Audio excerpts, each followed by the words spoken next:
Doctor Mizanur Rahman, তোরে যদি সামনে পাইতাম না তোর জুতা দিয়ে পিটাইতাম, কেন জানিস?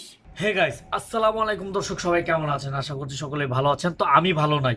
আমার স্ক্রিনে যে মহিলাটা দেখতাছেন, আমি জানি না তার জন্মের কোন ঠিক আছে কিনা, তবে এই মহিলাটাই এত সাহস পায় কই, কোত্থেকে এত সাহস পাইলো যে আমাদের ডক্টর মিজানুর রহমানকে এইভাবে গালিগালাজ করতো? আমাদের কি শরীরে রক্ত নাই? আমাদের কি প্রতিবাদ করার সাহস নাই? অবশ্যই আছে। আপনি শুধু যদি এই মহিলাটাকে চিনে থাকেন অবশ্যই আমার কমেন্টে জানান, তারপরেরটা আমরা বিবেক বিবেচনা করবো যে এই মহিলার কি শাস্তি দেওয়া যায়, ঠিক আছে? তবে এরকম ওপেন প্লেস আইসা আমগো হুজুর রেগাইলে যাবো গা, আর আমরা কিছু কইতাম না, আমরা কেমনে এমনি ছেড়ে দেবো? কখনোই না ভাই, আমার মাথাটা এত সহজে গরম হয় নাই।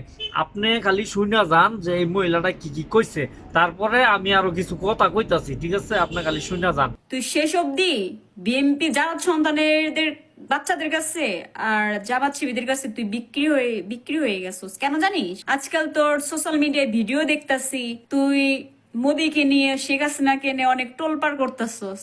কুত্তার বাচ্চা, তোর অনেক ভক্ত ছিলাম আমি, বুঝছস? হে আল্লাহ, এই বেপরদা মহিলাকে তুমি হেদায়েত করো। আল্লাহ, তুমি হেদায়েত করো। এই মহিলার এত সাহস কোত্থেকে আসলো? এই মহিলার এত সাহস কোত্থেকে আসলো? আল্লাহ, তুমি তারে হেদায়েত করো। আরো কি কি কইছে ভাই, একটু ধৈর্য সহকারে শুনে যান ভাই। যদি এই মহিলার কথা আপনি না শুনেন তাহলে তো বুঝতে পারবেন না যে ভাই দেশটার ভিতরে কি চলতেছে। আপনি খালি মহিলার কথাটি শুনে যান, তারপরে আরো কিছু কথা কইতাছি আমি ভাই। তোর অনেক ভক্ত ছিলাম, কারণ তোর অনেক শুনছি, অনেক বক্তব্য শুনছি। কারণ তুই না মানুষরা বলিস যে মৃত্যুর ভয় করিও না, এখন তো তুই মৃত্যুর ভয় পাইতাছস। কারণ তোরে মনে হয় জামাত শিবিরা তোরে হুমকি দিচ্ছে যে এই ধরনের বয়ান দিবেন, এই ধরনের বক্তব্য করবেন সোশ্যাল মিডিয়ায় এসে, হয়তো তোর পরিবারের হুমকি দিচ্ছে। তো তুই হাজার হাজার মানুষকে বলিস মৃত্যুর ভয় করবি না, এখন তো তুই তোর পরিবার বাঁচানোর জন্য বা তোকে বাঁচানোর জন্য তুই সোশ্যাল মিডিয়ায় সমস্ত করতেছস। তোর চোখে কি পড়ে না? হ্যাঁ, শেখ হাসিনা যাওয়ার পর বাংলাদেশে কিভাবে নির্যাতন হইতেছে, সবকিছুর দাম কিভাবে বাড়তেছে।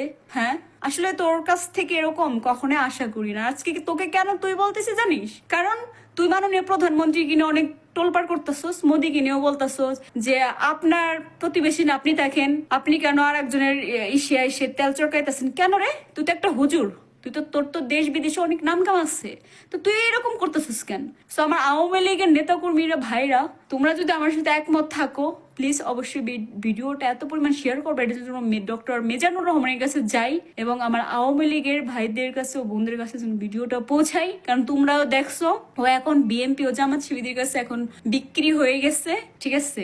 ওরা যদি আমি সামনে পাইতাম না, আমি লাথি মারতাম। আর তোমার সামনে পাইলে কি করতাম জানো? তুমি যে 12 বেটার জন্মের এই সিল মাইরা দিতাম। তুমি যেই কামটা করছো, এখনো সময় থাকতে থাকতে লাইভে এসে ক্ষমা চাও, আমাদের মিজানুর রহমান আজারের কাছে তুমি ক্ষমা চাও।